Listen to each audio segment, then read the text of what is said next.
Cooper and I both started in Detroit 5-6 years ago doing leasing, and we realized pretty quickly it was something that a lot of people avoided, and it was agents found it frustrating, or it didn't fit their visions of what being a real estate magnate would entail. But we're happy to do it. We've leased a lot in our lives. A lot of people in my generation and Cooper's generation are leasing at higher rates. Even getting a little bit older, people are choosing to lease. So we find it's an area where we can really help people, and it's an area that's a little bit frustrating to navigate. So if we know the process inside and out, we can make it as efficient and smooth as possible.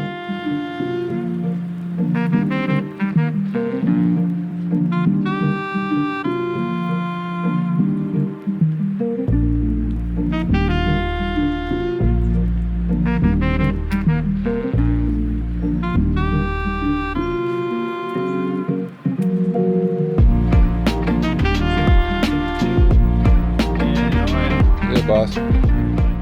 So Apple Maps will have Seward Street, but it's technically is Seward Ave. But the thing is, if you type in, if someone's mapping it to Seward Ave, they'll have difficulty. Hey everybody, this is Garrett Blair at Douglas Rose Realty, and I'm here with our senior agent, Cooper Przekop. At Douglas Rose Realty, we're here to talk about 69 Seward, but before we do that, let me introduce you to Douglas Rose. We are a brokerage here in Detroit, a boutique brokerage here in Detroit. We got a lean team of about 10 people, and we're running around doing acquisitions, dispositions, and leasing for investors, for homeowners, and for anybody interested in Detroit. So we were standing outside of 69 Seward, which is the last vacant multifamily building on Seward Street. We just listed it for sale this past week for $1.195 million, and we are about to walk Eddie through and see what he thinks.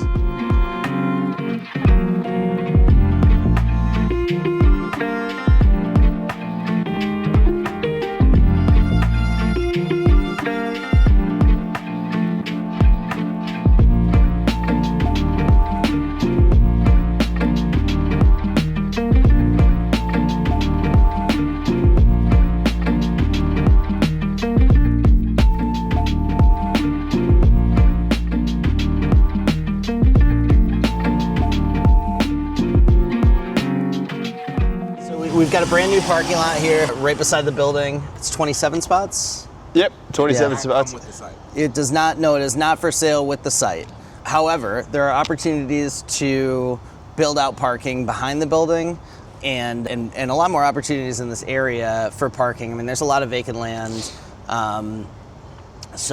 Yeah, and our expectation would be that this street parking will free up a little bit, especially because this lot will be largely leased to the residents of that building. And, we expect that the majority of them will park here, and that will free up some more of the street parking, which is free and unmetered too. All right, let's see what's going on here. Garrett, do you think, should we go to that second floor that had some of the wood off the window that has a little more light? Yeah. I think it's the second floor. Thanks for bringing the light, Eddie. Yeah. So this is a full renovation opportunity. Yeah. Yeah, we got a little more light up here if you want to come down Certainly this. ways to go with the certificate of occupancy. Yeah, sure. So what's the reason why the owner is selling this? So the owner developed how many units in Detroit? We are at a little over 200 and some change. With the current owner / developer? Yep. Yeah. So he renovated almost everything else in his portfolio, and this is a building that he just doesn't have the energy for at the moment. Yeah. But everything else is rent ready and is being either leased. It's either is leased up or is well on its way. Yep. Specifically with reference to that property across the street, which is now we only have 10 units left, and that was a total of 56, and we've leased about 46 of them. Yep. And that lease up started at the beginning of the summer. Nice. Yep. And then we did another building down the street, which was 132 units, and that one is, probably just north of 80% leased. Yeah. That one's been rent ready for between 3 and 4 years. Yep. Yeah, so it's just been turning. We don't do any property management. Just for clarity, a lot of people make that mistake though. We help with leasing. So across multiple portfolios, so different asset classes, we do apartments, townhomes, we do single family, and we do everything. We're able to help with leasing every type of product in Detroit. So everything from Section 8 housing to, buildings with AMI requirements, so affordable housing. We're familiar with all of the municipal and housing agencies, which help our residents who are impacted by poverty, et cetera, up to our Class A condos and Class A multifamily in downtown Detroit. So we have a portfolio which spans all of that, and currently we have 90 units for rent across the city. We also do acquisitions, dispositions, stuff like that. Obviously, we're standing in a building we have for sale. This is, I don't know if we mentioned the price, but this is 1.195. Yeah, that's correct. Mm-hmm. And it's obviously a renovation opportunity for a 44 unit building. Yeah, it is the last fully vacant building on Seward Street, which is extremely dense, and I think that's a pretty cool fact and presents a good opportunity. Yeah, a lot of the buildings on this street have been renovated in the last 5 to 10 years. There's a couple of them which are still a bit dated, so there's still some opportunity for growth in this area. We're seeing a lot of renters come to New Center from all parts of the city, but specifically Henry Ford is doing this giant development in New Center. And the Motown Museum is expanding at a rapid pace. A lot of exciting stuff happening in New Center, and with all that exciting stuff comes more rent demand and great tenants. How long have you guys been in business for? So Cooper and I have been working together actually for 6 years. I'm lucky to work with Cooper. We started in real estate together. We knew each other before we started in real estate, but we just happened to start at the same company. And then we've moved through 2 other companies together. So now we're at Douglas Rose. We moved through another brokerage that we ran together, and before that we were at one of the bigger brokerages in Detroit, especially kind of known for being able to springboard and start off there.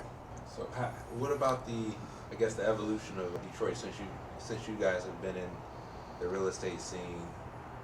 What are your general thoughts? Has it gotten better? Do we see more people moving to the city, or is that or is it kind of recycling where people who are in the city are just moving from one location to another? I think we're seeing new residents come into the city. I mean, I think there's positive growth as far as population and positive growth as far as renters. I think when you talk about condos in Detroit, it's a little, the story isn't quite as positive over the last 5 years specifically, that we've been super active, and some of that has to do with COVID, the changing interest rate environment, et cetera. But with renting, we've seen almost nothing but positive growth. We've had, people exploring different parts of the city through all of the multifamily and renovated multifamily that's come on the market.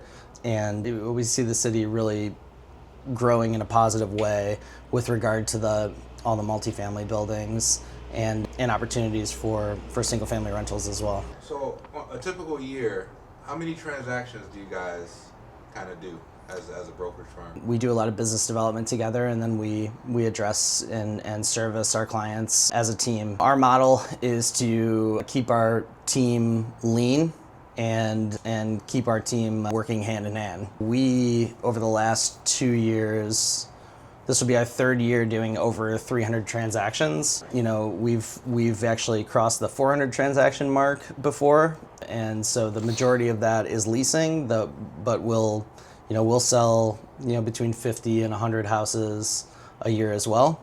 So we have a system that's dialed in, and we're very careful. We try and treat all clients the same way, with the same white glove service if we can. White glove service while I'm wearing a hoodie. But yeah, we try and help everybody with the same amount of energy. Yeah. And we've been able to do it year over year for 3 or 4 years now, and we don't aim to stop.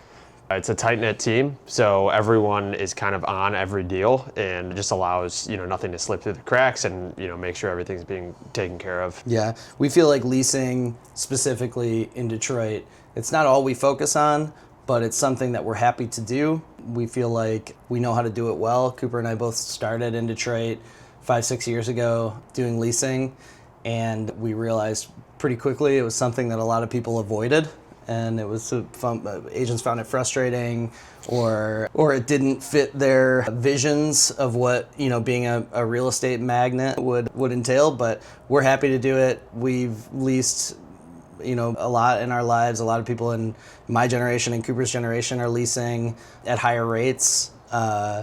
Even getting a little bit older, people are choosing to lease. So we find it's an area where we can really help people, and it's an area that's a little bit frustrating to navigate. So if we know the process inside and out, we can make it as efficient and smooth as possible. So we are on the second floor here at 69 Seward. The floor plans are stacked, so the layouts are pretty consistent through each floor, minus the first floor, because you have the lobby and some other space, etc.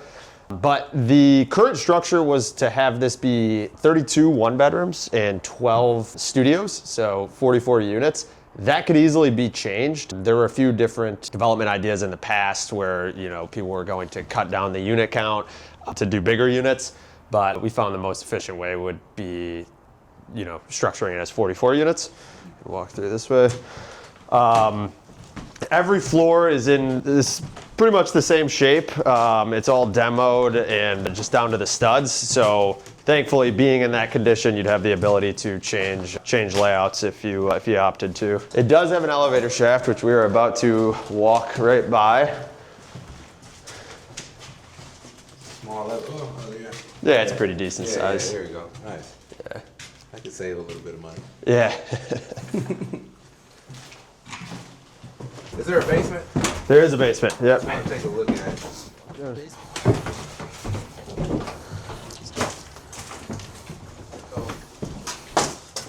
So the idea was to have a few more units down here as well. Okay. Sorry, it's a little dark, but you'll be able to get Now, an does idea. the 44 units account for units down here, Cooper? It does, yeah. And then there's also, there's a few other spaces that were potentially going to be, amenity use that you could also turn into a unit. So there's a few rooms down here you could take a look. Yeah, and there's some marble details in the front that are pretty cool.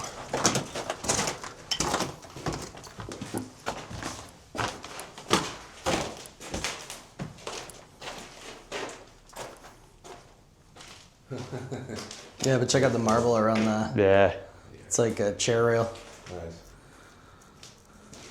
Do you have any information on, when was this building built? It's like 26. 1924. 24. Yeah. Is there any cool historical facts about it? I did a lot of research on when this building was built, and there's a lot more details on what used to be the Seward Hotel, Okay. which is right next door. Okay. So I'd have to guess the developer of that building built this building, because there's nothing that I could find super specific on 69 Seward. Well, just guessing based on historic Detroit, I would say there's illegal rum running going on through the base. I mean, 26 is like prime time for prohibition, pre the boom of the 20s, pre Great Depression, Detroit was in a great place in 1926, so I'm sure this building was popping. Yeah, that's a good point. Those lead windows, those look like original. Yep. Yep. Pretty cool. Totally. Okay, you can find us at douglasroserealty.com. All of our contact information is on there. You can find me on Instagram. It's Garrett D. Blair. That's GarrettDBlair at Douglas Rose Realty as well. And all of our contact information is there. We answer our phones. A text works best, but we'd love to help you out. Between Cooper and what's up, Mike? Yeah. How are you? Go talk to him. No, I got it sorted out. Sorry about that, Mike. All right. Yeah, All right, cool. thank you. See you, Mike. Between Cooper and I, we average 350 to 400 transactions a year. A lot of that is leasing, and we're proud of that. and we do leasing for one-off owners, people having to move out of town for work that need to lease their place out, all the way to, private equity funds and investors with 300 plus units in their portfolio. We have, we've sold 50 million in real estate over the last 5 to 6 years between the two of us, and we're proud to be here in Detroit. We love it, and we look forward to meeting you. Well said.